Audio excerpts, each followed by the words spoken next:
Bueno, primero que todo, pues, gracias por estar aquí, ¿no? En este momento voy a hablarles de lo que es benchmarking y soporte a la usabilidad. Quisiera saber si se escucha bien para poder comenzar. Bueno, supongo que sí. Entonces, básicamente dos cosas espero dejar en claro con la presentación. Por una parte, lo importante que es un proceso de benchmarking o de análisis de sitios pares para la experiencia de usuario y por qué se debe contemplar en todo rediseño. Y aparte de eso, también, digamos, plantear un método o una guía que podríamos seguir a la hora de hacer el análisis de contexto o el llamado benchmarking. Entonces, bueno, entremos de una vez en materia. Me parece muy interesante esta frase para justificar el benchmarking, y es que el usuario pasa la mayor parte del tiempo en otros sitios web, y muchas veces parece que se nos olvidara esta, digamos, ley tan importante. Y lo que pasa es que nuestro usuario todo el tiempo está navegando en otros sitios y a medida que navega se va creando, por decirlo así, sus propios modelos mentales de cómo deben funcionar los sitios. Entonces, es muy importante obviamente empezar a hacer un análisis de sitios pares para poder identificar cuáles son esos patrones que nuestros usuarios ya conocen y a partir de eso garantizar que nuestros sitios están a la altura de las expectativas de los usuarios. Esta frase la tomé de uno de los libros de Nielsen. Ahí abajo está la cita y la presentación la pueden ver después en SlideShare. Entonces, bueno, beneficios del benchmarking en, digamos, un diseño web o un rediseño podría ser. Por un lado está conocer la competencia y obviamente superarla. Si puedo yo identificar, por decirlo así, falencias que le han cometido los otros, evitaré cometerlas yo. Y por otra parte, todas, digamos, estas características especiales con las que cuente mi competencia, va a poder aprovecharlas y saber cuáles de esas podría implementar yo también. Aparte de eso, una fase de benchmarking me va a ayudar muchísimo a enriquecer el inventario de contenidos. Es decir, por una parte yo tendré los contenidos antiguos, o en el caso de que sea un diseño nuevo, puedo empezar a mirar qué contenidos ha implementado mi competencia y de alguna manera ver y valorar qué tan importante es agregarlos en mi sitio. Por otro lado está que esta competencia, si es buena obviamente, habrá también ya hecho sus propios estudios de usabilidad antes de lanzar al aire sus sitios. De alguna forma yo voy a poder aprovechar esos estudios. Y por último, y no menos importante, es fortalecer la cultura web. Y digamos que aquí quiero hacer un paréntesis porque en la mayoría de los casos cuando uno está haciendo arquitectura de información o trabajando en usabilidad, sobre todo aquí en Colombia es muy, digamos, es todavía muy nuevo y es a veces necesario justificar el proceso. Entonces, una de las cosas que más me gusta del benchmarking es que de alguna manera el cliente que no conoce mucho de web o que está medianamente enterado, le puede uno colaborar para que enriquezca mucho más su cultura web y para que entienda por qué un proceso de estos es necesario. Entonces, por ejemplo, en el benchmarking puede que él haya sugerido unos sitios que él considera muy buenos, pero a partir obviamente de unos criterios muy claros uno puede empezar a, decirlo así, esbozar y darle al cliente una perspectiva de lo que es un diseño web de calidad. Entonces, por eso me parece muy importante ese último aspecto también. Entonces, bueno, ¿cómo hacer el benchmarking? Para eso yo pues diseñé 5 pasos muy sencillos. Obviamente un proceso puede tardar mucho tiempo o ser muy corto dependiendo del proyecto y el alcance que queramos dar.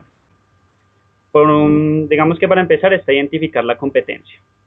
Entonces, antes de arrancar a hacer mi análisis de contexto, tengo que ver a quién es que voy a analizar.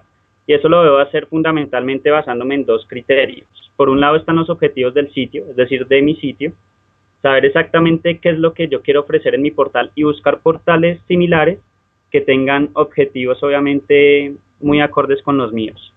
Y por otro lado, tengo obviamente que tomar en cuenta las motivaciones de los usuarios que visitarán tanto mi sitio como los que visitan los sitios web competencia. Digamos que como un tipcito extra está ir más allá de la localidad o de los portales que uno tiene cerca. Porque generalmente, pues por lo menos lo digo desde mi experiencia propia, los desarrollos que uno encuentra a nivel local a veces no están tan avanzados. Y digamos que el benchmarking será más enriquecedor en la medida que mi competencia esté mucho más arriba que el diseño que yo tengo actualmente. Entonces la idea que es de pronto ir a mirar sitios del exterior, así estén en otros idiomas, sobre todo buscar en otros países que, digamos, se entienda que tienen muchísima más experiencia en usabilidad, en fin, y de alguna manera yo puedo enriquecer muchísimo más mi análisis de contexto a partir de esto. Entonces, digamos, siempre surge una pregunta y es si evaluar solo a los mejores. y digamos que para términos de aprovechar más el tiempo uno podría decir, voy a analizar únicamente sitios que me vayan a aportar. ¿Para qué me voy a gastar analizando un sitio que, digamos, comete malas prácticas? Digamos que es cierto en parte y depende mucho del proyecto, porque, por ejemplo, puede darse el caso en el que el cliente tenga una visión o, digamos, una experiencia web muy reducida. En ese caso, él, digámoslo así, tiene como unos sitios que él podría identificar que son muy buenos, pero que, digamos, a la luz de lo que es la experiencia de usuario son malos. Incluso podría llegar a ser un sitio que fuera completamente inusable. Entonces, digamos que allí entra también la labor del arquitecto de empezar a demostrarle por qué un sitio como estos, si bien se toma en cuenta, no aporta nada al nuevo rediseño. Entonces, no podría solo evaluar los mejores, sino que tengo que como que pararme en mi contexto y decir, bueno, si el cliente quiere que evalúe este, le demuestro con un análisis previo por qué no lo voy a hacer, y en parte también estoy contribuyendo a que el cliente entienda en qué consiste un muy buen desarrollo. Entonces, bueno, el segundo paso sería definir los criterios.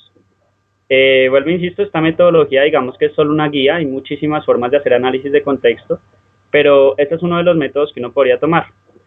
Definiríamos los criterios. Por un lado hay criterios cuantitativos y cualitativos. Entonces los cuantitativos son aquellos que se pueden medir.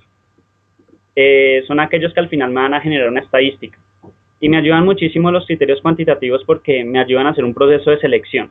Es decir, si el cliente me sugiere un sitio que, por ejemplo, no es muy bueno, puedo incluirlo dentro de un primer proceso de análisis cuantitativo en el cual, por decirlo así, hago un filtro y los sitios más sobresalientes en estos criterios seguramente van a requerir un análisis mucho más detallado.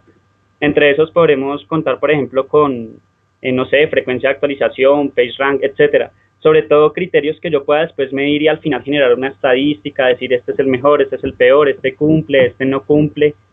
En fin, la idea es sintetizar mucho y al final poder, por decirlo así, obtener cuáles son los sitios que mejor salieron librados del análisis cuantitativo para ya llegar a hacer un análisis en detalle. Ahora, los criterios se deben basar obviamente en aspectos de usabilidad y se tienen que nutrir también con el core de negocios del sitio que yo estoy rediseñando.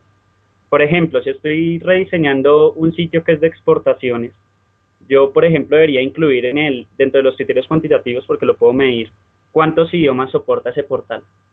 Es decir, en estos criterios no hay una pautada, pero sí puedo considerar, por un lado, aspectos que sean de accesibilidad, por otro lado, arquitectura de información, navegación, experiencia de usuario, directrices básicas, y también unos que sean como muy acordes con mi proyecto. Entonces puedo poner ahí, por ejemplo, cuántos idiomas soporta, si tiene X o Y funcionalidad, si involucra si tiene un motor de búsqueda, etcétera.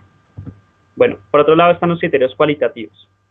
Entonces yo diría que según los sitios que han salido mejor librados del anterior análisis, ahí sí empiezo a hacer un análisis mucho más exhaustivo. Entonces, por ejemplo, miro cómo le hablan estos sitios al usuario, cuál es el lenguaje que utilizan, qué tagline tienen, si es que lo tienen, si hay un diseño coherente, si proporcionan una navegación de contextos, llamado a la acción.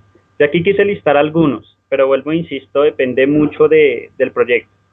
Lo importante aquí sería entender que este análisis cualitativo ya no se hace sobre una muestra tan extensa, sino que la intención es que todo lo que yo analice cualitativamente sea de aporte para el proyecto. Entonces voy a tratar de buscar aquello que es más sobresaliente. Una vez yo definido estos criterios cualitativos, entonces procedo a analizar cuantitativamente. Ya definí mis criterios, empiezo a analizar. Entonces, digamos, de la manera cuantitativa, escoger cada uno de estos sitios y empezar a destacar esos errores y esos aciertos. Y es chévere acá, o sea, aquí la intención es poder ser muy claros y muy enfáticos cuando se habla, por ejemplo, de que este sitio no cumple con esta directriz.